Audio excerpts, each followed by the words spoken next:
VBG Ramji bill പാസ്സാക്കുന്നതിനിടെയുണ്ടായ ബഹളത്തിൽ Hibi Eden, Shafi Parambil, Dean Kuriakose തുടങ്ങി 8 പ്രതിപക്ഷ എംപിമാർക്കെതിരെ ലോക്സഭയിൽ അവകാശ ലംഘനത്തിന് നോട്ടീസ്. സമ്മേളനം നടക്കുമ്പോൾ പ്രതിപക്ഷ നേതാവ് രാഹുൽ ഗാന്ധി വിദേശ സന്ദർശനം നടത്തുന്നതിനെതിരെ ഇന്ത്യ സഖ്യത്തിലെ CPM രംഗത്ത് വന്നു. പാർലമെന്റിന്റെ ശൈത്യകാല സമ്മേളനം അനിശ്ചിതകാലത്തേക്ക് ഇന്ന് പിരിഞ്ഞു.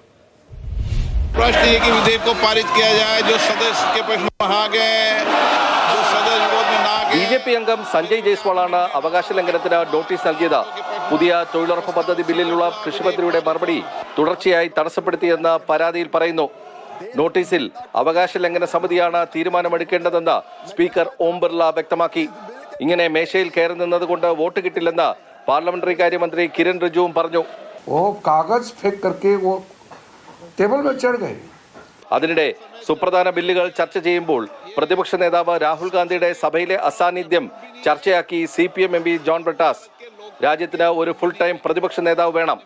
ഇത്രയും പ്രധാനപ്പെട്ട സംഭവവികാസങ്ങൾ പാർലമെന്റിൽ നടക്കുമ്പോൾ ഇന്ത്യയുടെ പ്രതിപക്ഷ നേതാവ് പ്രതിപക്ഷത്തിന് നേതൃത്വം നൽകണമെന്നുള്ള കാര്യത്തിൽ ആ പാർട്ടി തന്നെ രണ്ടഭിപ്രായമില്ല. നിങ്ങൾ കോൺഗ്രസ്സുകാരോട് ചോദിച്ചു നോക്ക്. എന്നാൽ ബാലിശമായ ആരോപണമെന്ന് പ്രതികരിച്ച RSP MP NK Premachandran John ബ്രിട്ടാസിന്റേത് പാലം പ്രവർത്തനത്തിന്റെ ഭാഗമെന്ന് കുറ്റപ്പെടുത്തി. രാഹുൽ ഗാന്ധിക്കെതിരായി പറഞ്ഞ് കോൺഗ്രസിനെ ദുർബലപ്പെടുത്തി BJPയെ സഹായിക്കാനുള്ള CPMന്റെ പരമ്പരാഗതമായ തന്ത്രമാണ് ജോൺ ബ്രിട്ടാസിന്റെ നേതൃത്വത്തിൽ ഇപ്പോൾ ഡൽഹിയിൽ നടന്നുകൊണ്ടിരിക്കുന്ന ഈ പാലം ഇതൊരു പ്രവർത്തനത്തിന്റെ ഭാഗമാണ്. പാർലമെന്റ് സമ്മേളനം പിരിഞ്ഞ ശേഷം കക്ഷി നേതാക്കളെ ലോക്സഭാ സ്പീക്കർ ഓം ബിർള കണ്ടു.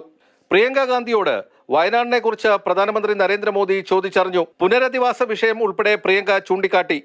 താൻ മലയാളം പഠിക്കുകയാണെന്നും പ്രിയങ്ക പറഞ്ഞു.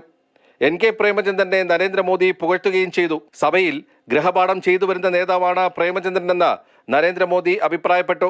ഇന്ന് പുലർച്ചെ പുതിയ തൊഴിലുറപ്പ് പദ്ധതിക്കുള്ള ബില്ല് രാജ്യസഭയും പാസാക്കി. തൊഴിലുറപ്പ് പദ്ധതി ബില്ലിൽ പ്രതിഷേധിച്ച് TMC അംഗങ്ങൾ പഴയ പാർലമെന്റ് മന്ദിരത്തിലെ കവാടത്തിൽ ഇന്നലെ രാത്രി മുതൽ സഭ പിരിയുന്ന ഇന്ന് ഉച്ചവരെ ധർണ നടത്തി. കോൺഗ്രസ് അംഗങ്ങൾ മഗർദ്വാറിന് മുന്നിൽ ഗാന്ധിജിയുടെ ചിത്രവുമായി മൗന പ്രതിഷേധ ധർണ നടത്തി. മാതൃഭൂമി ന്യൂസ്, ഡൽഹി.